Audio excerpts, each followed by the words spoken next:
I didn't tell you that. And really, they did, right? And you're like, no, I have Right, the January data. 1st at 2 p.m. I was Let me feeling flip my journal. somebody. Hold on. Chapter 35.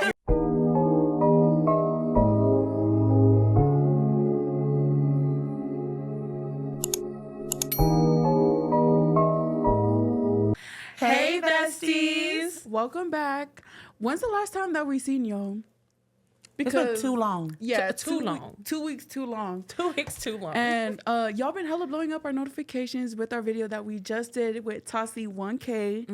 And y'all do see that we have an empty seat again. So y'all know what that means. You already know. We have a special guest here today. Yes. But before we introduce her, we just want to give a special shout out to everyone who donated. This episode today was donated from our besties. Shout out to cinematographer. Shout out to Low Key Clutch. Thank you, big sis. Thank you. and shout out to my husband. Okay, thank As he should. Period. And then Love there's the also support. one more person, but I'll link them right here. You're at. Thank you so much for Yes. helping us with this. Y'all know that we've been coming out of pocket for every episode lately, but y'all really been helping us, and we appreciate you guys so much. And thank you guys for understanding that we have our own families and events to deal with. I know that you guys are waiting for another episode this week or last week. So at least this week we have a longer episode with a special guest. Yes, I'm so excited. Yes, because y'all know the Before Real podcast is still looking for sponsors. If you're wanting to sponsor our show, link down below, babes. Period. And it's also Mother's Day week. Yes, so happy shout Mother's out to Day. the mothers out there. Love you, Mom. And Yes, love you, mother. Love aunties. Everybody. Everybody. Especially our special guest, too. She is also a mother. Yes. And in honor of Pacific Islander Month, Yep. do you want to give the introduction? We wanted to give y'all a little flavor of the Pacific Islands because just based off of the last topic before the Thasi One Take episode, y'all really, really wanted us to touch base more into it. So we decided to get a professional that is more educated, but also can help us understand some things that you guys had questions on. So in honor of Pacific Islander Month, we wanted to personally invite a licensed Pacific Islander therapist by the name of Manaaki Mental Health. Period. Welcome her, y'all.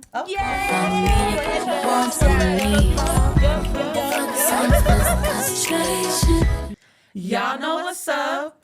Welcome to the Be For Real podcast. It's your girl, The Exclusive. And it's your girl, Lose Baby. And it's your girl, Ipoleka. And it's your girl, Celia Moleni. Period. Yes. Welcome. Who's also my auntie that just found out today. Okay. If that's not screaming Pacific Islander Month, I don't know what is.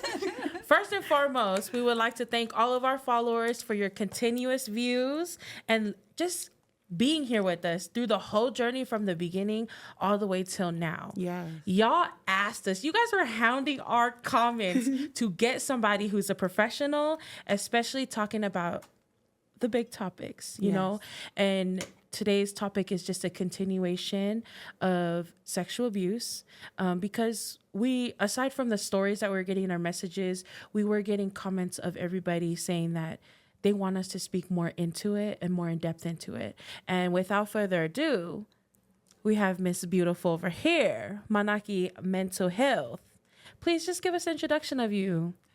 Hi, everybody. My name is Celia Moleni, and a brief introduction. I was born in Tonga, and my family and I moved to New Zealand when I was 2 years old, and then we moved here to West Valley City when I was 12. And so we've been in West Valley City since. I'm almost 40. So Okay, I'm still looking fabulous. Thank you. And so I've been doing, graduated from Granger High School, went to college at Utah State University, and then went on an LDS mission, then came back, did my master's at the University of Utah in social work. And then I've been doing this work, therapy, mental health, for the last 14 plus years. And so it's been amazing. So that's my background. I'm a fully licensed therapist, and it's such an honor to be here with you sisters. Honestly, thank that you. is so beautiful. I need to book you, though. No, can we just get into it? Like, get dive into right it. into it? Yeah. Well, I just want to know, like, have you been dealing with Polynesian patients, or what do you see as what area is your patients in? Like, would you rather say it's non-Polynesians or Polynesians? Right now, I opened up my own private practice because I really wanted to offer services to my own people and people of color, because I feel like there's a marginal gap with just mental health and people of color. Right now, the majority of my clients are Pacific Islander, which I feel is such an honor to be in this space with my people. That's why I opened Manaaki Mental Health. Yeah. And so a little bit of background of Manaaki. It's derived from the Maori word Manaaki, which signifies to cherish, conserve, and sustain your mental health. And so I believe when you really focus on your mental health, your whole life can change for the better. And so yes, the majority of my clients are Pacific Islander. I love that. Which that's is beautiful. such a blessing and such an honor to be with our people in this space. Do you feel like having a Polynesian background compared to other therapists, you can relate to them more and like understand what they're going through and everything? Yeah, so a lot of my clients that come in, they say that exact thing. I am just so grateful that I can come in front of someone that I look like and that understands my culture, so that I don't have to explain to my therapist, who maybe is unfamiliar, what my culture is like and what kind of people we are. Yeah. So they kind of can get rid of all of that, and it's just coming with the traumas at hand or the problems. Yeah. And just kind of like speaking on sexual abuse, like with the patients that you have that have gone through this, do you find it that it's harder for them to talk about their stories to you, or do they release it to you just right off the bat? I think generally speaking, kind of looking back at my Pacific Islander clients, oh man, I think they come in pretty ready to talk about it. There's been a couple where, it takes a little bit of sessions, but more often than not, they're pretty ready to just hand it over or to bring it to the table. Yeah. And being someone that's Polynesian, it's so taboo in our culture to even bring up something so ugly like that, because we believe that we shouldn't be talking about things like that because it never happens. Quotations never happens in our culture. How do you feel about that perspective, that saying that we shouldn't bring things up like this because it's so taboo? Obviously, I think we should bring it up, right? But it starts with us as mothers talking about it to our children, and talking about the specifics to our children. And so I love that. I feel like the younger generation is a woke generation, and we're ready to talk about it, right? The generation even younger than I am. To be for real. Right? Facts. Yeah, and I think growing up with my generation, I'm almost 40, it was on the brisk of maybe, but hardly anybody would talk about it, maybe with friends, and that's about it. Right. But it wasn't really like, what was that notion or that Me Too? The Me Too The Me movement. Too the movement, Yeah, yes. that's when I feel like so many people started To coming come out. out. Yeah. That's so true. That's another thing that I think Losa mentioned to me earlier. She was like, how do you tell the difference between someone's story that is like true and like, because people do have true stories, but there's some people who are also lying as well. Do you know, as a therapist, when someone's like not telling the full truth? So let me tell you this. In my area of work, and I've been doing this for, again, 14 years, there has only been one case that was not telling the truth. Oof. That tells a lot. That tells that a means lot. majority of the time they're telling the truth. So more often than not, they are telling the truth. And I think no matter what obviously there's going to be ripple effects, but I feel like, especially if you know the person, to hold the person, in that truth, and of their truth, with their truth. Yeah. So, can you tell us what are some signs that we should be looking for in people who has dealt with sexual abuse to maybe, be a little bit more careful? Because I feel like with us Polynesians, we joke. Like, we're very blunt people, and we joke really bad. Like, we joke like in a way where it's like, that's really sad. Like, don't joke with me like that, Yeah, so it's like, and I don't want to joke with someone where it's like brings up something from the past. So what are some signs that you can see in somebody who has dealt with sexual abuse? So let's start off with children. Children are pretty telling. Children are pretty logical as far as just doing what they see, you know what I mean, and saying what they hear. And so with children, you're going to see unusual acts of like sexual acts. Does that make sense? Yeah. That are not in alignment with their developmental stage. And so it's a little bit, so I have a client just this last week. She was like, I was just so good at having sex when I was only a teenager. And then she figured out why later on. It's because, and a lot of memories for her were kind of just pushed down to her deep subconscious. Yes. And so for her, she remembers, she was telling me this this last week. She was very well informed as far as sexual acts that she shouldn't have been familiar with at such a young age. Now, it's pretty normal for children to be curious about things, and that's, again, in alignment with their developmental stage. Does that make sense? Yeah, Yeah. it does. And so as mothers, it's really helpful for us to understand their developmental stage and what's appropriate for them. Yeah. What you see out of line, you know what I mean? That's when there's maybe some red flags, is where they know a little bit too much, or Right. whether, dolls like having sex, or like let's have play sex, or like you come on top of me. Okay. Where cousins are just Yeah. like, let's play this, let's play that. And so those are red flags.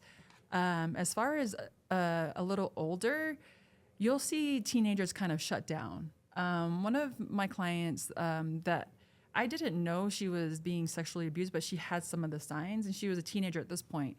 She wanted to run away multiple times. And now I'm not saying that every teenager that wants to run away is sexually abused, Right. Right. But that's one of the signs that maybe just kind of the out of the ordinary things. Maybe they're a little bit more closed off than usual. Like, maybe when they were growing up, they were just so flamboyant and so out there and outgoing. Then all of a sudden, naturally there's some things that happen with teenagers, but again, with sexual abuse, you'll just kind of notice severity in changes. Yeah. You know what I'm saying? Yeah. So closed off, running away, just kind of some extreme behaviors that way. Talking about like the little kid stuff, I would see like little kids doing that, and I would always get like when I was younger, I would get mad and like, ew, what are you doing? And then like as I got older, I was like, oh my gosh, as a child, you don't know what you're doing. Like if you're doing those things, they're taught by someone. So then I'd look back and I was like, damn, like and then recently, like people would tell me like, oh, I was raped at a young age and this happened. Yeah. And I always wondered, like, why was it so hard for them to, like, speak up? I was so ignorant about, like, I would watch Oprah and I'm like, oh, why didn't they say anything? Like, they must have liked it. I was, like, literally 9. Like, that's how I was thinking. And then getting more into it, I was like, damn, these victims, these predators, they implement in the child's mind, like, oh, if you tell anyone, you're gonna break up the family. You're gonna destroy us. Like our family's gonna tear apart. So I wanted to ask you, how have you ever talked to have you ever had a session with someone who was being a predator and why they did those acts? Because I've always wondered from their side as well. Really good question. In fact, at the beginning of my career, I was a therapist for sex offenders coming back into the community. And so I was their main therapist. And so they were in halfway houses, now adjusting back into the community. And let me tell you, that was one of the most rewarding yet I was only scared once. One night here's a story. I was at the office and it was just me and my client, who again is a sex offender. And he was one of the clients that I just felt the heebie-jeebies around. And nobody was there at the office. I was like, It's just you two? It was just us two. And I was like, oh my gosh. Girl, where the Glock? Where the Glock at? Anyways, but the majority of my clients in that space, they were victims themselves. And when I was able to hear their stories and their upbringing, my heart just went out to them, because at a young age, they were raped as boys. They were men. My clientele, I had about 12 men who I was seeing every single week and sharing their stories from 80 years old down to like mid-20s. Wow. And so I was able to really get their perspective. Now, I'm not condoning the behavior and what they did because it was pretty grievous.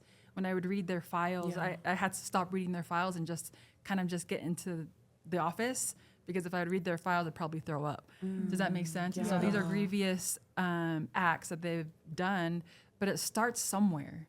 And I'm not, again, condoning their behavior at all, but to see and to hear their side and to see that they're human and they are conditioned to now do these things almost, you know what I mean? So there's a trigger and then there's a behavior. And so down the line, they've gotten used to having this trigger and then doing the behavior. And it's like a ripple effect. It's ripple effect. And then it's also like a drug, right? They want more of it. And it gets to be really, really disgusting. Yeah. But there is hope on that end, and being able to, that's the beautiful thing, is that the mind is moldable no matter Yes. how old you are. Yeah. You can recreate neural pathways in your mind to be able to heal, to be able to come. It's a lot of hard work when you're in this space as a sex offender now coming out of jail. You have a long way to go, right? So to speak. But if we can attack it now, and I was just sharing this earlier, the earlier we can get our perpetrators in for help, like if they're early teens, there is a likelihood that they are going to not offend ever again. The percentage goes down a lot. And so if we can help our young, teenager girls and boys from perpetrating at a young age, oh my gosh, we can get them help. That's why we need to talk about it. That's how we have the stop podcast. sexual abuse. Yeah. Rather than just dusting it under the rug and saying Right. nothing's wrong with my child. Right. No. And then they do the same thing. Trigger Exactly. behavior. Right. And then it gets a little bit more grievous. I also wanted to ask, like, with that topic. Sorry, there's like just so many questions. No, coming girl, up. ask away. Ask away. So, like, if you're, say you're an offender and everything, do they ever come to you like, how I want that erased from my past? Like, how do I move forward if everyone keeps telling me like, oh, you should go to hell, you need to die, blah blah blah. Have people like came up to you like, how do I become a new person in a way, or how do I change my ways, or like get that title off me? Because I feel like they live with that title like forever once it's known out there. Oh, no, they do. Here's the thing with sex offenders is they have that title with them everywhere they go. So, and that's pretty sad, right? They're going to have that label everywhere, which is also on the other side, A safety. safety Yes. net, Yeah. right? So do you see the difference Yes. between like being on this side and then being on this side? Because then we're basically saying that they can't change, but they can, but also we need to keep everybody safe. Right. And so it's a hard balance. Yeah. But I haven't ever had someone come up to me and really ask that, unless it's in this space where they're forced to come and see me. You know what I mean? Because I think there's so much hush hush, don't talk about it, and then what happens under closed doors is maybe the actions continue to happen. Yeah. And so it's pretty, what I've seen in the office is when it does come out, and this is coming from like sessions that I've had with the PI community and my clients, is that the perpetrator will, I would say in my office, will deny it. They'll deny it probably 60 to 80% of the time. Maybe higher. Because I don't think I've had a story in my office where the perpetrator admitted to doing it. With them like denying it, is that also still making them like, you know, when someone's a liar and they won't admit the truth, it's like, oh, you're gonna do it again in a way. And then I feel like if you admit that, oh yeah, I did do that, they want to move past forward and go on with their lives. Yeah, I think in these situations, they're going to deny it because it's almost in their body and their mind, it's almost a matter of life and death. And when you kind of study the art of lying, what happens in your brain sometimes, and this is might be what's happening with them, is the cortisol levels, your stress levels go skyrocket. And so background, I've worked with the post-adopt community, and a lot of the teenagers that I would work with, they would lie all the time. Right. You know what I mean? Lie all the time. And it's so much so because of their upbringing, they would lie, and what is going on in their mind and their body is it's really a matter of life and death. And so showing compassion towards my clients who just lie, it's like, okay, that's a survival mechanism, right? And so in these situations, I would argue that the perpetrator is going to be lying because it's a survival mechanism. Now, again, responsibility for the family name. Now it's going to come out. Now you're going to Can be you tell when labeled as someone's lying such. off the bat? Like the simple, because as a therapist, is there like certain keywords or like movements when some like body language that you can tell like, Oh yeah, your body tells everything. I was thinking about this right now. Your body says a lot of things. Like your body language is everything. And yes, you can kind of tell, but I'm not gonna. I mean, I don't like to like label, oh, liar. You know what I mean? I am skilled at, and that's why I'm a therapist, and I've learned this skill is asking questions. Yeah. And being able to, and I can tell when someone's lying. You can like navigate. Also, You can understand the mindset of But why I they're can also doing see that. why they're lying. Yeah. It's because it's a matter of life and death, and it's a survival mechanism. And I then mean, how you many ask, of us like, have lied? is it because you asked? Oh, hello. Wait, how many of us have lied? Hello. certain things. I'm just kidding. So we're just trying to survive. No, Yes. the world is cruel. That's the extreme reasons of why people may lie all the time. But in these situations, I would, it's would you, I don't know if I would tell the truth if that was just to kind of validate where they're coming from. But if they were to see what's on the opposite side, and I would hope our community would be able to do this, is offering that love and support to go get the help that they need to then lower the chances of them doing it again. Yeah. And I don't think we ever get to that point because we don't even talk about it. Right? Yeah. I have a question for you, Celia. Now that, like, we're just, like, bringing up so much about sexual abuse. But, like, so the victims, when they come in and they're, like, okay, so they're within the healing process. Like, what is it that they do? What do a lot of the victims do to, I guess, kind of not make peace with it, but, like, To how can heal. I move forward? To heal. Yeah. Really good question. Again, I've had just some recent clients come. I mean, again, there's a lot of clients from our PI community that have experienced this very thing. And what I mentioned before, I think we were recording, is a lot of the trauma comes not only from the experience of sexual abuse that happened, but the ripple effect of what happened later. Yes. And so it's the people not believing them, not validating them. It's the hush hush under the carpet, like you know what I mean, overlooking the gravity of the act and kind of just brushing them aside. Yeah. That, I would say, is a lot of the trauma connected to the initial act of sexual abuse. And so the healing process is one that, because of the sexual abuse incident and then the trauma that comes after, family going either which way, like I'm going to go on the perpetrator side because I can't ever see him doing that, and blah, blah, blah. There's trauma there. And so sometimes they're not able to really feel the extent of the hurt of what happened here in the sexual experience or the abuse experience. Does that make sense? Yeah. And so the healing process is pretty unique, and it's the same everywhere. We have to allow our clients to be able to feel what they were really feeling in this space and in this space. And so there's modalities. I personally love EMDR. It's a recent modality that is evidence-based, and we bring that all to the table, and it's all organized in an organized way, but it really helps them to feel the hate, the anger, the, invalidation, everything that they probably couldn't feel because they were shocked in that moment. They go back there, and then they go here and feel everything in its true light. Here, having family betray them or feeling that they're betrayed, and then we can start healing. Does that make sense? So this is all a part of it. But you have to go back to the initial act and validate yourself and hold basically yourself. And so the healing is an individual.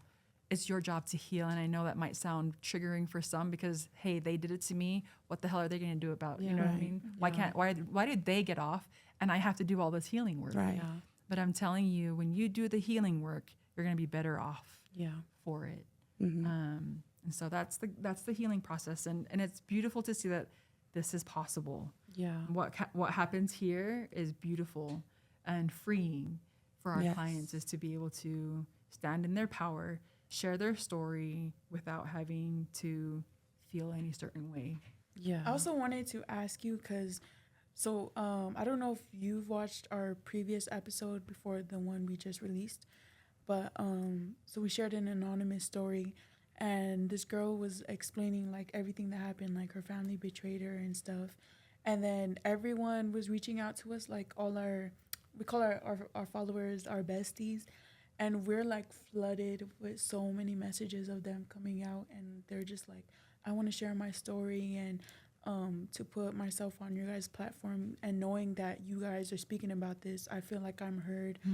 And like going through the messages, I was just like so sad, and it was too much for me that I was like I always put myself in other people's shoes, because you never know how someone's feeling until you know what happens to you. And I wanted to ask you,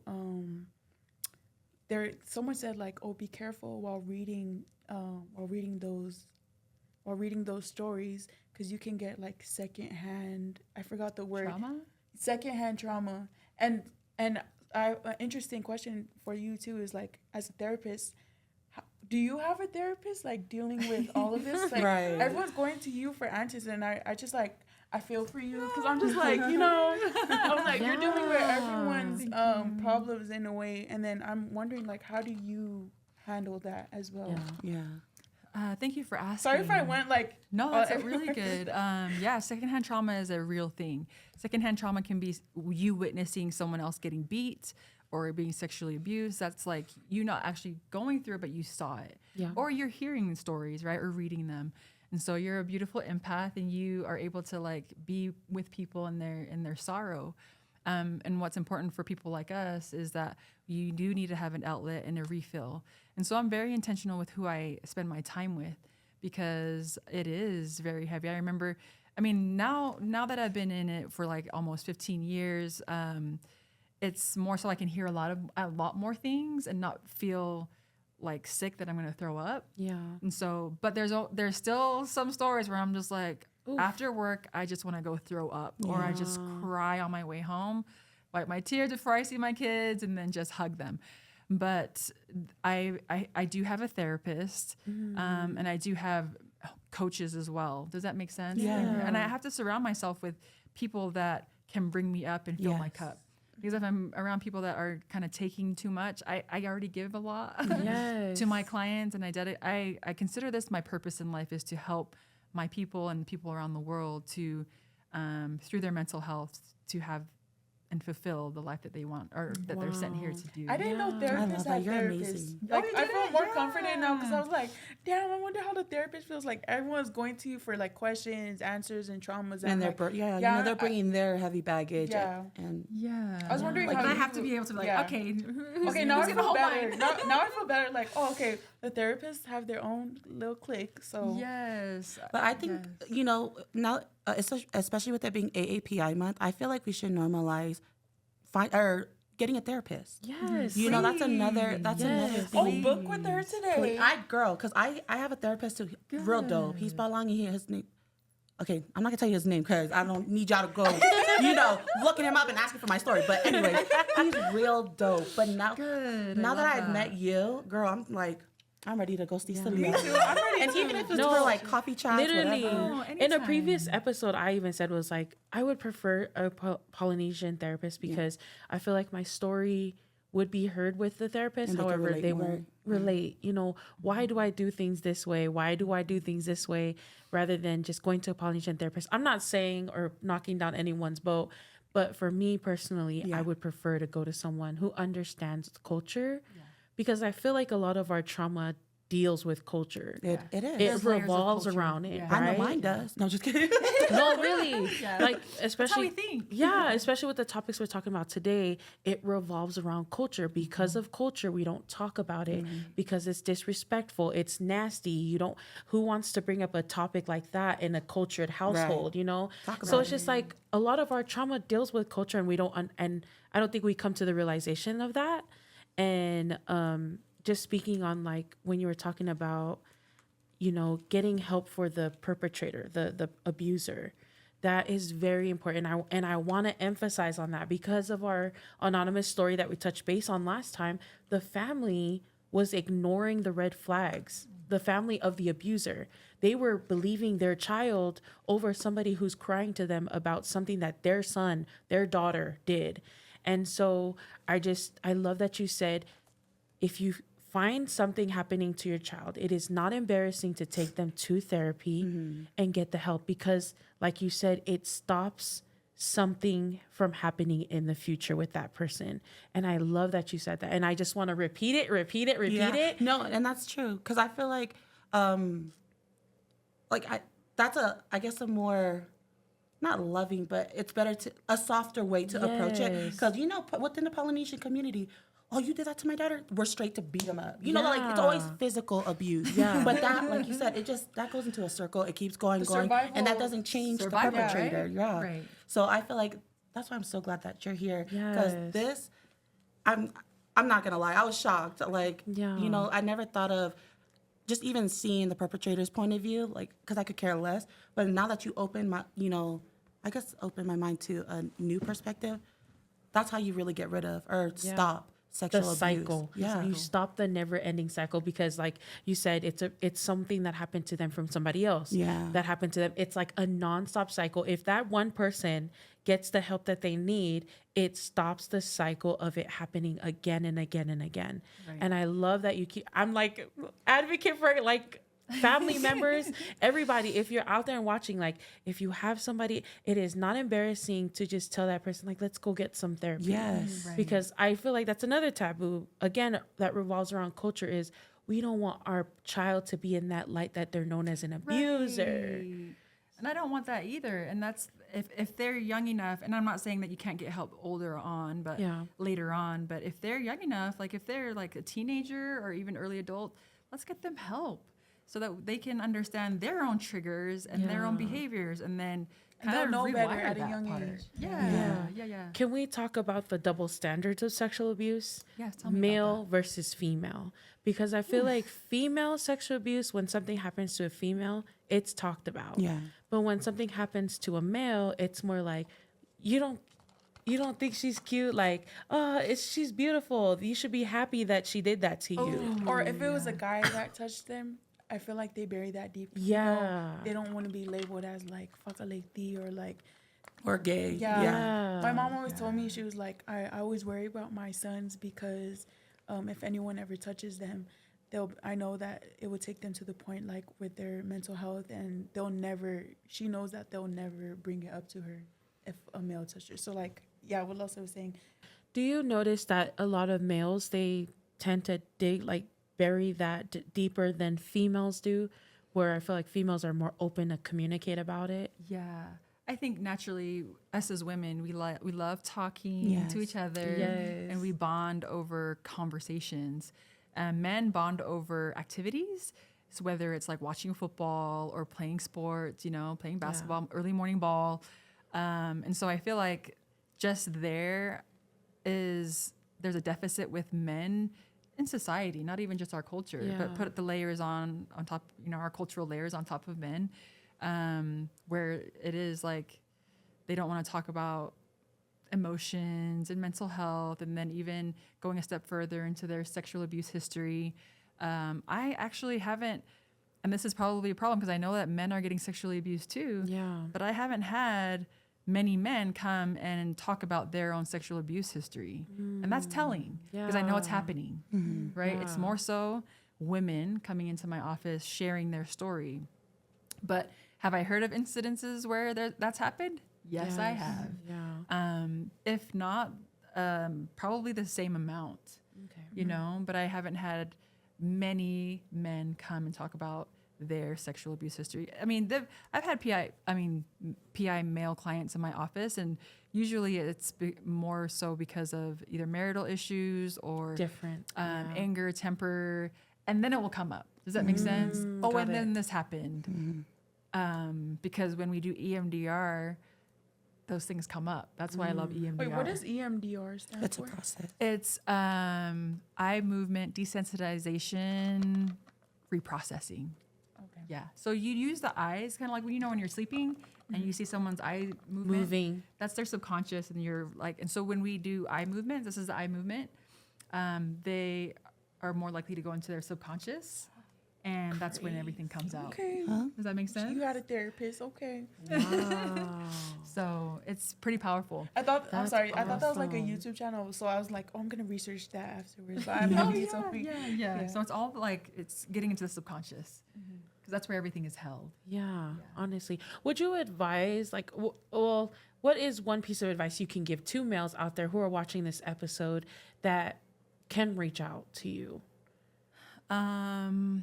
I would just say if it is continually maybe bothering you today. Now, when we talk about sexual abuse and abuse, there's big T traumas and then there's small T traumas. Big T traumas are identified as maybe you can't get rid of that memory. It's bothering you. It's out of your window of tolerance where it's, it's coming up in other parts of your life, maybe in your marriage. Maybe you're finding yourself having urges to do the same thing. Does that make sense? Yeah. And so kind of identifying where you stand. Because some people have been sexually abused and believe it or not, they feel like they're okay. They're not perpetrating on anybody else. They're thriving. Does that make sense? And that they've had the resources to deal with it. Yeah. Now, if you're finding it bleeding into other parts of your life, get help. Yes. And we're here for you, especially mental health Yes. professionals. We're going to be able to sit with you and hold space for you Yeah. and really find ways to help you. Does that make sense? Yeah. Yeah. So a lot of our anonymous stories that people have been messaging us is it happens like at a young age and then the family doesn't believe in them and stuff. How do they, like, is there programs for young teenagers or young adults that can't afford it? Is there any way that they can get help with, or is there any programs or anything? For the victims, there's the child justice system, or so when something happens, what is for us clinicians, we have to report it. Yeah. It's a mandatory report, right? And I think as mothers, we should probably adopt that idea too. As if our children report something, we automatically report it, and then they give you the resources. So you report it.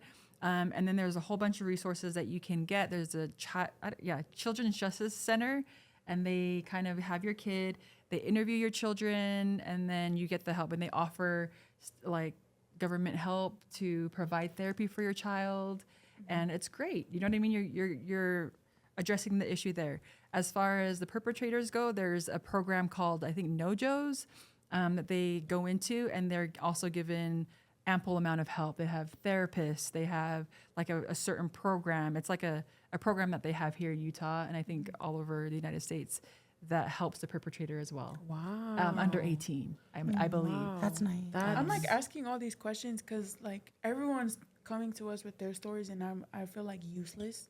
I'm like, what can I do? So I'm like asking, like, just in case they were here, asking you these things. Yeah. So Good, I love it.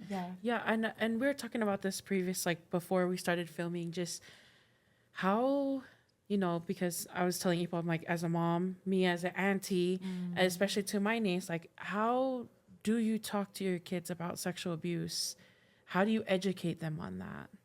I love this question so much. And so it just starts by teaching our children. You know how we teach our children: nose, elbow, knee. Why don't we teach our children what their vagina is and where it is? Honestly. The reason why we should be teaching our children proper anatomy, and it really is a proper anatomy, and that's it. Yes. I think with our cultural layers, That's we've so been- taboo. It's I so didn't even taboo. say the word. right? Talk you about you probably were like, oh, vagina. Yeah. Well, it's educational. We need it. Do we have one of those? They're No, educating. You're educating Yes, everyone. it is now. taboo. And it really is coming from a standpoint of logic and anatomy.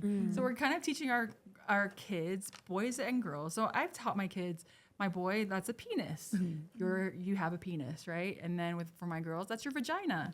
So when they are able to name their body part it's just a body part, Right. Yeah. right? And so us mothers and our cultural layers, if we can just kind of pull those back a little bit Yes. and just look at it as it's just, to a kid, it's just as common as an elbow and your cheeks, right? And when you're teaching your kids different body parts, teach them what the proper names are. Because when they're in situations like that, they can say clearly, he touched my vagina. Right. Instead of my woo woo. Yeah. Beep, beep. They'd be like, excuse me, what's your woo woo? Right. Or Yeah. what? No, I love that you're bringing that up. Yeah. And I don't know what other names. I just made that up. Yeehaw. And so it really is. And so, yeah, so that they can be educated in how to say those things. But also you want to talk about also good touch and bad touch to your Yes. children.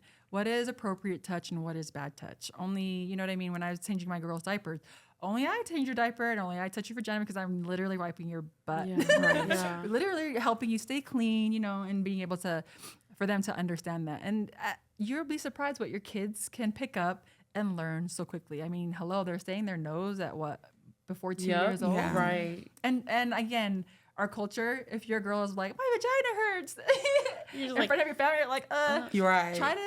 let's try to normalize that. You know what I Yes, mean? yes. As far as Yeah. it's just the body part. Like, oh, I fell on, and hit my elbow and so I know it's taboo to even say those words, but let's try to teach our younger generation the proper terms and then also good touch and bad touch. Yes. And you can look on Google and find good touch, bad touch, and like there's a lot of resources for like moms to help their children to even have activities around it. Have a family home evening activity about it. Yeah, right? yeah. Since you're in Utah and a lot of us are LDS, we can do that.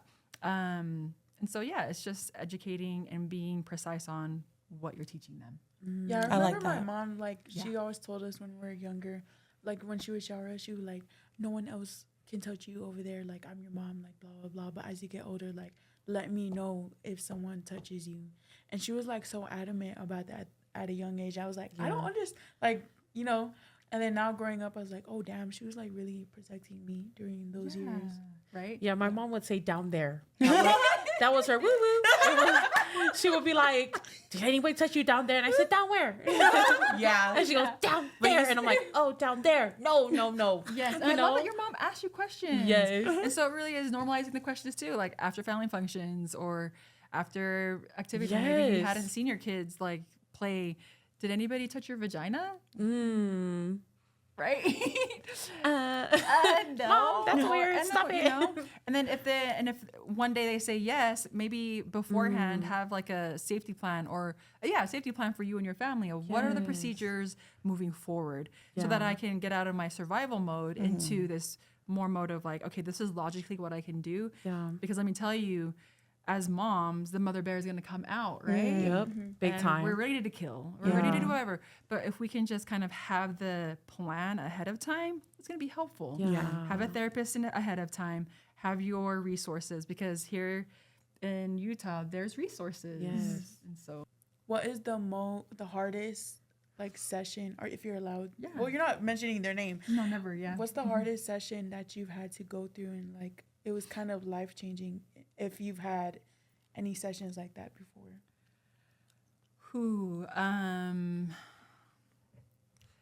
Dang, this is, there's been just a couple that I can recall that have been gut wrenching for me. And again, I've heard all the stories that you could probably think about.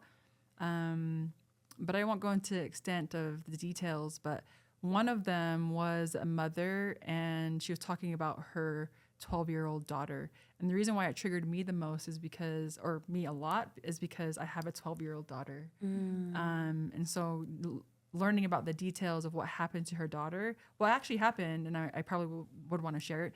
Someone picked her up from school in a van, and this is in West Valley City, raped her and then dropped her off.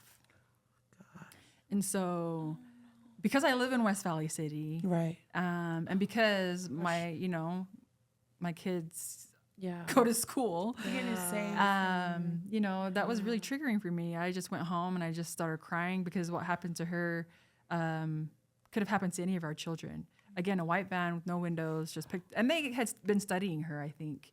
But it was a really, really traumatic incident. And then another story, I probably won't share this one, but just one of, there's just a lot that I don't want to, share it because they might be watching. Yeah. But You don't have to. basically, just sexual abuse from an actual parent, and not one that you would think That's would do nuts. the abuse. So, That's hard. Yeah. and then also being kind of well known in the community yeah. as well. And so That's um, crazy. Yeah. Those things The are really teen- hard Yeah. because you feel for the children, Mm-hmm. and it really is hard.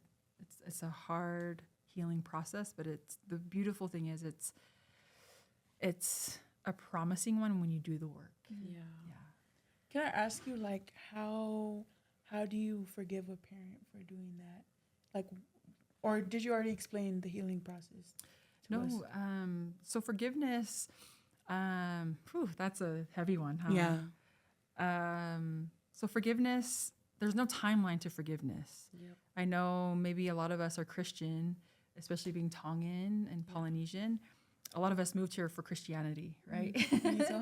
And so going back to like scriptures, forgive and forget, like you have to forgive 7 times over, put that aside, right? I don't want anybody to feel like when they're in a situation, you have that pressure of forgiving. Put that aside and focus on you. And you don't have to forgive your perpetrator. You don't have to do anything. And what you learn in your healing process is it's a you job. And again, I know that sounds so heavy because sometimes it's just like, I didn't do any of this to me. Right. It's what he did or she did to me, right? But when you can kind of take that responsibility on and find healing, you will then be able to not necessarily forgive, but not have to rely on the perpetrator for you to be healed. And so it comes to that point. So it is a process. And so What are some like safe questions that, like let's say we are afraid to talk to our kids about sexual abuse, right? Let's say that it's not clear across the table. What, because my mom, she's like, did anyone touch you down there? And for me, it's like, why, because I didn't know about sexual abuse. So I'm like, why are you asking me that question? What are some safer and some more like educational questions that we can ask our kids, let's say, or someone that we feel like has been a victim, but is afraid to say it or talk about it? Do you have any pointers or questions that we can ask them just for them to know that this is a safe space? yeah, for maybe the older kids that you, like your niece is 13? Yeah. For some of our teenagers, it really is important that we build rapport first, meaning that connection needs to be there. I love that, in our culture, we're such great aunties. Like I take a lot of pride in being an auntie. I love being a TT. Right? Love my nieces I and nephews. love my nieces and nephews. And so building that rapport and noticing those things. And so you can say, hey, I'm noticing that maybe you're not coming out as often, or that maybe you're not smiling as often. Is everything okay? And so kind of just starting where they're at and what you're noticing instead of being like, were you sexually abused? Right. Did anybody touch you because you're Right. acting like it? Right. No, you want to kind of address things as far as what you're noticing first and asking those questions there. Kind of like light questions. Yeah. And then if they're feeling, again, the connection has to be there, or it doesn't have to be, but I would recommend it being there. And then you can get into more often than not, they'd probably feel safe enough to tell you. Yeah. And so the biggest factor is them feeling safe enough. Yeah. And so questions around safety, questions around like what you've observed. And I think they'll feel seen just in that, you asking questions and noticing them. For younger children, it really is, again, developmentally what they're, again, did anybody touch your vagina? Yeah. Yeah. Just being clear. Yeah. And it really is amongst other questions like, oh, who did you see at the family? Who did you talk to? Did you have fun? What was, what were you guys doing? Yeah. And it really is logical. And try not to have so much heaviness around, did anybody touch your vagina? Does that make sense? Because it Yeah. kind of, Makes them, like they don't wanna talk tiptoe about to it. that. Yeah. That's a big question, but now ask like counter questions. Is yeah, that you what can mean? just like, it really is a question that should be normalized. Yeah. It should be a normal question. With this being said, like, asking these questions and stuff, it just brought me back to like people who would like grooming and stuff, because you're saying like having an open space. Yeah. I know like with some people's stories, they grew close with someone, and then that person eventually they grow like a really good friendship, Yeah. then they get closer, and then they eventually turn into the perpetrator. Why do you think it leads to that point? Grooming is part of the act. So working with my sex offenders or even with victims, a lot of the times the stepdad or the perpetrator would groom. That's really just to pull them in, close them up. Like, I want to hear your story, and then they eventually. That's some things that I've heard. Like, someone confided into that person, and then eventually that person became. Oh my gosh. Yeah, so- that's just so sad to me. I'm like, how do you? I don't know. I don't know my question. No, so you're saying that they were Oh yeah, first and believe it- foremost yeah. a safe person, or to be believed as a safe person, and then they perpetrate. That is exactly what grooming is. And so, yeah, just be aware of that. And you can, I mean, there's so many stories that I've heard, like guys in the neighborhood grooming all these kids with toys, and then that's how they would groom the kids in the neighborhood to come over, is that give them toys, and then do the dirty, sexually abuse them. Right. And so grooming is a real thing. Being on the lookout for that, and teaching your children, you know what I mean, what grooming is. Yeah. Here we're just educating. Yeah. We're giving facts, and it really is. If we can not hold so much emotional weight to it, I think, because that comes with our culture. Like, because it's taboo, it's naturally going to feel heavy for us to talk about. And so if we can just get used to the education part, Normalize it. Yes. normalizing it, educating our kids, and this is what grooming is. They, you know what I mean, and teaching your children what grooming is. Yeah. 'Cause I would say a lot of adults don't even know what grooming is. Yeah. Yeah. Right. And so educating your children on all these matters is so good for them. So we're just going into this because Mila mentioned it earlier, people who silence the abusers who silence their victims. What are some questions that we can ask that can show us red flags that this person has been silenced? Or, how can we tell them, you can speak up without, because I feel like my niece, she doesn't live with us. So every time she comes over to my house, I do that. I sit with her and I ask her, hey, how was, this? Where did you go? And I always say, did anyone touch you in the wrong way? And then I always tell her, if someone does, you yell, or try to get as much attention to you as possible. And I go, and don't let that person think that they're going to kill your family. Because I'm going to tell you right now, that's not true. I'm gonna kill you first. Exactly. And so and that's what I do with my niece. I sit her and educate with her. Because I feel like, having a clear and concise, but how do you talk to people who have been abused and have been silenced? Does that make sense? Yeah, that's a common thing, is that they'll try to silence them by either saying, I think we were talking about this before, if you say something, you're going to ruin the family, or if you do this, something's going to happen. If you do this, something bad's going to happen to your mom. Education, right? With the grooming, we can educate our children on, sometimes they will say, and if they're already in that space, yes, I love that you already have a connection with your niece, your 13-year-old niece. And so it is a matter of just so you know, you're safe here and nobody can harm you. Yeah. Right here, right now, you know what I mean? And we're going to do everything that we can to keep you safe. And so it really is getting them out of that space of survival and into this space of safety. And so whatever the conversation looks like to get them into that safety, that's why connection is big. Yeah. And rapport, so that if you're a safe person, they're already going to know, right? And so it's going to be easier for the person that they feel safe around to share that darkness with. And so, yes, questions, being able to reiterate that they are safe to share their story, regardless of what the threats were. Right. I just be so scared. I'm like, my niece don't live with us. She lives with, it's scary when, especially when your nieces and nephews and your family members, they live outside. Her parents are separated and she lives with her mom. And so every time she comes over, it's exhausting, but I feel like I always have to constantly remind her, this is okay to tell me if something, and I'm not wishing anything to happen on her, but it's like you said, education matters. and it's just like constantly repeating that. And I feel like she gets like, she like knows like, come, let's have a conversation. Like she already knows, like, oh, okay. Like, Titi's you coming. already drilled it into me like so many times. She's I like, got you. Auntie's coming over to talk to me about the same thing. And I'm like, but like, I feel like repetition too. Yes. Like talking about it Normalizing. over and over and over again. So it's like stuck in your head. So when you grow up, you can be that safe space for somebody else. Yeah. And I feel like that's how we're going to help. And I feel like we help victims by talking about stories, because maybe there's other victims that want to also talk about it. Yes. Which brings me to the next topic, is us being an outlet for victims, like them sending us their anonymous stories. Do you feel like it helps them more by having this outlet for them? Oh, yes. I mean, I'm sure some of I'm sure some of the people that were sending you their stories, this was probably their first time sharing their Right. stories. Yeah. And so if that's a help in and of itself, that's great. I love that.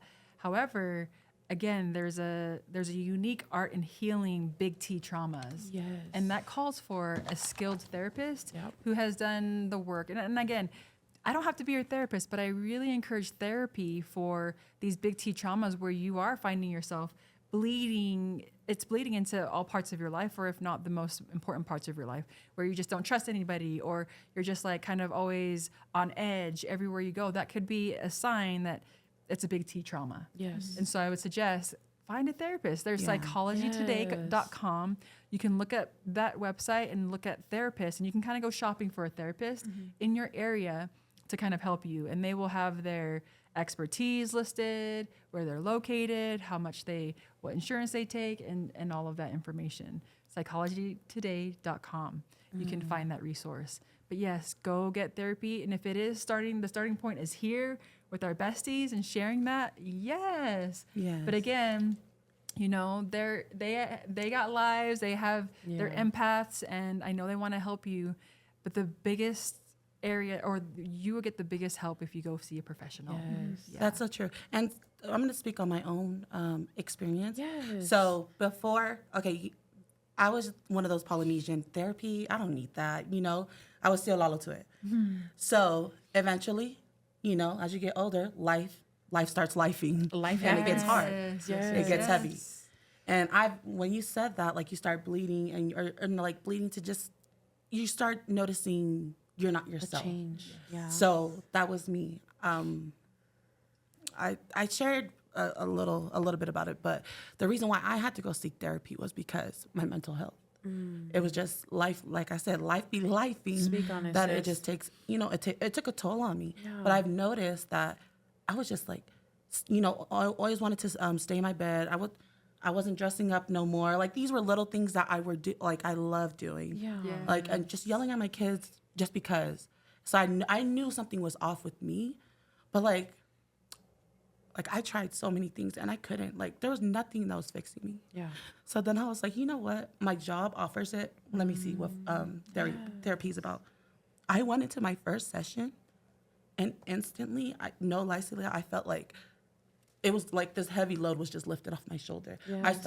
The more I kept going to my sessions, I noticed like I was starting to feel like myself again. Yeah. So that's why like I'm so big on get a therapist. Yes. Talk about it with someone who not necessarily who doesn't know you, but who can help. Yeah. Who's educated? Yes. Because Exactly. it takes a and lot. licensed and legit, like my girl right here. So Oh, I love that. Yeah. No, but Thank like you you for sharing said, get a therapist, get help. We encourage it, and we love that you're sharing your stories with us. Don't get us wrong, like we love that, but therapy is what's gonna be Yes. your biggest motivator, your biggest inspiration to keep going, and your biggest help. Because you have people who go to school for this, Yeah. who study your mindset of Yes. things, why you behave a certain way, why you do things the way you do, why do these things happen. They're educated in that. And what I've learned too is they don't necessarily tell you, oh, you got to change this and you got to change that. Right. They open up windows to your mind like, oh, you're actually healing you're having a conversation with someone who's helping you heal yourself. Yes. You're putting in the work. Right. So thank you for all that you do. No, you really are a big deal. And I hope after this episode, everybody comes to see you. Yes. Especially because it's a big deal, especially with the Polynesian community. Like we keep talking about, our trauma revolves around our culture. And the fact that you specifically want to take in clients who are Pacific Islanders, that's a big deal. And I applaud you for even taking the time to, that's a lot of heavy trauma. Because I feel like the big T trauma deals with abuse, child abuse, Tongan Physical- culture, yeah, physical there's Tongan like, mothers. No, there's like literally there's my like mom- different vines of trauma. And my mom, she was telling me, because I don't know, I think it was a couple years back, and I was like, I think I want to take therapy. And she was like, you don't need therapy, you need God. Like, you know, like, that's a typical that's Tongan mom. typical. yeah, I Yeah. wanted to say, like, Cultural thing to it's so say. typical. Like, I know my mom, she always says, like, you could take all the therapy in the world, but it also, like, I love my religion, like, I love my personal conversations with the Heavenly Father. But at the same time, I feel like having a therapist as well is also a way of, like, your mental health, and also a way to Heavenly Father too. Because I feel like It's worth it, y'all. the I religion promise. and Yes. the mental health part. People, I feel like Tongans or people in general are like, you need church, you need Jesus. Oh yeah, I hear But that like a lot. even people who are like really religious as well, they still struggle. But I think like a therapist definitely gives that extra help and that extra push, and it makes you Yeah. understand yourself. Yeah, bring him to a Yeah. therapy session. Oh, I love therapy. It helped me communicate. My brother, he's a former drug addict, and he's going into sobriety right now, and he's taking therapy. And he told me, like, I realize I never communicate my feelings with you. And then I'm like, that oh, you don't? And he's like, no. And I just want to let you know right now, like, I'm thankful. I'm happy. I love this, Oh you my know? And he gosh. was like, he was explaining to me, like, you know, the E in emotion stands for energy, and it's energy and emotion. And so does. it's a big, He's right. the fact that I see a change in my brother and it's because of therapy, that just speaks volumes for me, that I'm a big advocate for it, because he's a male. In the culture, males are told not to talk about it. Males are told that they have to be Oh the my strong gosh. ones. They Right. have to be the ones Right. that is the man of the family. Oh They my can't gosh. show emotions. Exactly. And the fact that my brother can take therapy, come home and talk to me about his feelings, That's therapy, girl. that's work. That's Yes. amazing. Yeah. I love that. So it's like, I encourage everybody. Therapy Yes. is not just for women, it's for everybody. Yes. Everybody. Children, men, they have specific people who are specialized in specific fields. And I love that you're just doing it for the culture. I know. Like, name a therapist out there that's doing it for the culture. We'll wait. Yeah. Also, too, I wanted to ask, like, I've noticed people who take therapy, like, I notice a shift and a change, and then I notice, like, it completely stops. And sometimes I wonder, like, in that session, did they stop because, like, therapist was telling them the truth and they didn't want to get it together? That's a good question. No, that means they must have realized something about themselves. Like, I don't want to go there. Something. You know, a lot of times clients will just kind of not come back because the healing process is no easy thing. Let me just tell you that. Oh, you are speak on unraveling it. the darkest parts of you Right. and experiences that you've ever had. And it is so uncomfortable. The most uncomfortable thing you probably will ever do in your life. But let me promise you one thing. When you go past and go through this uncomfortable and this darkest and gets this better. most ugliest part of you, you will get into the most beautiful and the most brightest part of you too. Do you do Facts. family Yeah. sessions? I do. Girl, stop right now. Stop right now. Do you do couples therapy? Oh, yeah, that too. Oh, my gosh. No, but I'm really legit asking, like, Have you had like stubborn clients who are like, they doubt your work, they all doubt the time. your education, and they're just like, you don't know, you don't know, you don't know that, you don't know. Yeah, well, not very often, but I've had clients that are resistant in Oh, therapy goodness. because what they're trying to cover is those darkest parts of them that they don't want to address, right? And so it really is trying to just get those layers off of like trust and, you know, I don't have to prove myself to anybody, but it really Yes. is like, where do you feel like that's coming from? Right. Why do you have to question, you know, what is this doing for you? Yes. Yes. Let's dig under it. Okay, if we were to book a session with you, what are like some exercises that you would like practice with us? Like, would it be different Ooh, for really each good. of us, or like, there's certain ways that you Like, I just want our viewers to see, like, oh, this is how it would be at a session Yes. with Manaaki Mental Health. Yes. Like, if there's anything you want to, like, an exercise or... Yes, a tool that I scream at the rooftops, or wherever I speak, I always bring this tool up because it's a really helpful tool for anybody to become more self-aware. So sometimes when little T or big T traumas happens, we start like looking outward, right? We start kind of ignoring what's going on here and what's going on here because what's happened is it's now unsafe to be here. Does that make sense? Yes. Especially if you've been abused physically, sexually. And so I love to share this tool. It's called sifting. If you've heard me speak before, you're hearing this again. I hope that you're actually practicing this Oh, I'm tool. so sorry. Wait, what is big T and little T? Little Big T trauma is Oh. like traumas that you've been through, because everybody's been through trauma. Right. Can we all just agree on that? Yep. But it's not necessarily bleeding into different parts of your life, meaning it's not really affecting you that bad. Big T traumas are affecting you Oh, okay. in like ways that you're not Taking my yourself notes anymore. You're like, being depressed. You're all of a sudden feeling like you're depressed and Yeah. unmotivated. Yeah. It's affecting you in the work life, in your personal life, and in your relationships. Does that make sense? Yes. Yes. And so, sifting, SIFT, is a tool to help you to become aware. I would argue that there's 80% of this whole earth, people walking around and they're unaware of self. That's just my Wow. my own belief, but am I wrong? No. No, I don't even know What do you myself. guys Right? Do I know me? Right. So sifting, S is for sensations. Sensations is again what your body is experiencing. A lot of times we don't know where we are feeling what. Look at the proportion of my body compared to my head. Your body holds memory since the time you were in your mother's womb. Yes. And so noticing what's going on in your body, paying attention. I often ask my clients, where are you feeling anxiety? Where are you feeling sad?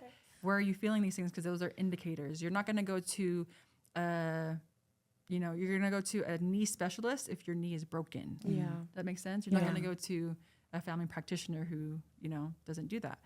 And so noticing what's going on in your body. There's a book called Body Keeps the Score that talks about how your body has a memory of its own and it holds memory.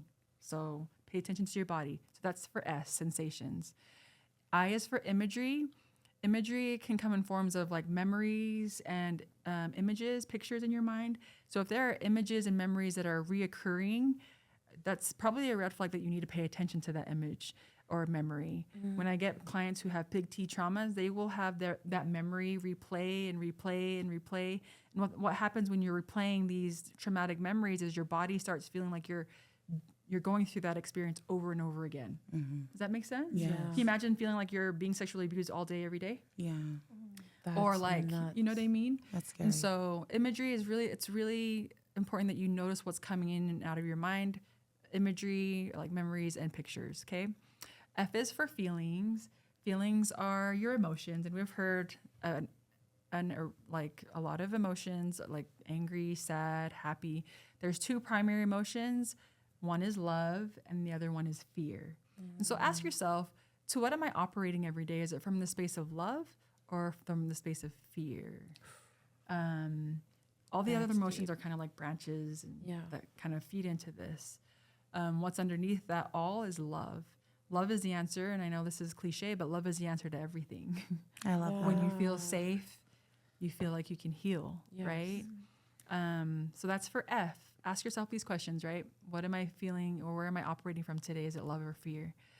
And then T is my favorite. It's thoughts. How many of us notice what we're saying to ourselves, Yes. right? What we're saying to ourselves over and over and over again. Am I getting up and looking in the mirror? I'm like, damn, you're ugly. Like, you have bags under your eyes.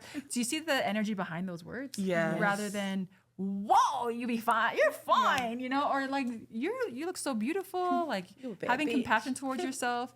And I know this falls into affirmations and stuff. And affirmations are good for people that are struggling with big T traumas. Affirmations don't work for people with big T traumas. Oh, sorry, I meant the opposite. And so thoughts, just kind of notice these things. Notice what your body is experiencing when you're around the people that you love. Notice what your body is experiencing around maybe a perpetrator. You know what I mean? You're going to notice the crazy. difference. Yes, the Yeah. shift. Notice the imagery that's coming to your mind. Be aware of self, because when you can gather the data of what you're experiencing, then you have truth. And I would say write it down. This is what I have every one of my clients do so that I can also see the data that's coming up for them. So that when we get the data for them, then we know the roadmap that is specifically catered to them. Yes. Because it's different for everybody. Right. And so I do have my clients keep a journal and gather their own data. Wow. And this also helps in relationships where maybe they're in abusive relationships and their partner is telling them, oh, I didn't tell you that. I didn't do that. receipts. When really they did, right? And you're like, no, I have Right. the January data. 1st I was at like, 2 p.m. I was Let me really flip my with journal. somebody. Hold on. Hold on. The Chapter 35. Your title. I used to journal a lot, and I would I love stopped that. like when I started living with my husband, and then I would, because he doesn't journal, so I would get mad when I would remind him like, babe, remember you told me this, and he's like, I don't remember that, and I'm like, I have my receipts, how do you not remember? Like, Hold up. We stuff were like, titled the chapter. Let me just Yeah. go to that one. like it would hurt my feeling. Oh, I love that. Yeah. But it's like, it really is owning your truth. Yes. A lot of us can be discombobulated with like people telling us that wasn't true. And you're like, wait, was it not? But when you That's have crazy. the data, Yeah. you know Yeah. I love that it's true. And so Yeah. really backing yourself up with sifting Yes. and knowing yourself. And that's when you can start identifying where you need to go. Like, And looking back at like the journals and stuff, I remember like going through my hardest times, like writing my deepest feelings, and then looking back and your life is greater. You're like, damn, I don't even remember that part of my, and then you just feel like a lot of like, oh my gosh, gratitude. gratitude, Yeah. thankful. And I noticed too, like you said, parts of your body holds up more trauma than other parts, so you can like see it and you can feel it too. So that's awesome. Wow. Sifting. Yes. Sifting is Dude, amazing. I'm like, this is a lot of trauma. I'm like, it's not because it's a lot of trauma. For me, it's my arms. I would get beat the heck off. My arms have more trauma than anywhere else. Or like whenever someone would go like whenever my mom would like walk by and then I'll be like, Flinching. Yep. Oh man. sorry, I'm I'm guilty. taking the topic away. We're like changing the subject. I feel like we've touched base on a lot with Yes. this conversation. And so our encouragement to everyone out there that's watching, we hope you enjoyed this episode. We encourage you to get help. Get help. A therapist. Yes. Normalize it too. Yes, just a disclaimer to everybody: we are not licensed. The Be For Real podcast is not We're licensed just giving our therapists. opinions. Yes, This is the They're real your besties. deal. Yes. Amazing besties. yes. So when you guys come These with aren't us the with your stories, we are not licensed therapists, but we are empaths who will feel what you feel. And so, our best encouragement to everybody that's been sending us stories is get help. Speak with someone outside. And we love that you speak with us because we're outside too. But speak with someone who can reciprocate your feelings and explain to you why you're feeling a certain way or why you do things the way that you do. And I feel like that's therapy. Yeah. Because I feel like this is our own personal therapy session. I Right. just personally, You got me crying, girl. I'm like, wow. It for me, just being an auntie, like my auntie heart is like, I like my brother's kids. I'm like, did anybody do this? And I'm like, so just hearing this and getting awareness, because we did have someone write our page too. Like, I love that this episode aired because I have something that my daughter can watch where they feel uncomfortable talking about it with their kids. So I love that this episode can also be something educational for people to show your kids if you don't want to talk to them about the real. Like, talk to your kids and tell them, like, down there is vagina, things like that. It's uncomfortable. That was uncomfortable for me to say, but education is key, and being clear across the table is also key too. So we love you, besties. Thank you to Manaaki Mental Health. Yes. Where can we find you? What platform are you mostly on? Manaaki Mental Health is where I'm located on Instagram. And You have TikTok as well. Oh, I don't, but I need to, right? You need to, because there's a lot of therapists on there that a lot of people ask questions. They just talk and like people hella. I need to. I've Yes. been, but I'm so like back in. You're almost 40. I feel fabulous. I'm not Okay. talking, it's not even age. know? It's your full-time Yeah. therapist. Oh, You yeah, have and more then kids, but I yes. would love to. But yeah, so Manaaki Mental Health on Instagram. You can find the contact on there. And then, yeah. I also wanted to bring this up. Well, it was just an idea. We can cut this out if you guys wanted to. But like, since so many people were reaching out to us with their stories, I was like, something popped in my mind, and I was like, what if we had a live podcast session with people who can like get tickets to come, and we could like fundraise for like an event or for like all these people. I don't know if that's something we wanted to do a panel, a panel with a lot more educators, more educated than us. Like I feel like we would bring so much people together, and they would really show up. Women. Yeah, that would be awesome. I love that. I haven't seen something like that. I'm not sure if there's. Correct me if I'm wrong, but this is something that I was thinking with the girls, like for us to bring back to our community and our besties, like a meet and greet as well, like meeting each and every one of you and just having conversations, especially with Manaaki Mental Health. That would be awesome. I think having that space and gathering together is powerful. Yes. So that like, it's not only that I'm sending you this through text message or your DMs, but I'm here to really release that energy and to know that we are strong together and that we're here to support one another. Even just having that gathering of I mean, if you're game, we'd love to invite you. We love to. We are in the works of it. Of just creating a full panel. An idea. I didn't. I don't know how it's gonna happen. That's where it starts. That's where greatness starts. We're speaking it into existence. Manifestation. Exactly. Bye, besties. Thanks for watching the Be For Real podcast. All right, and done. Yes.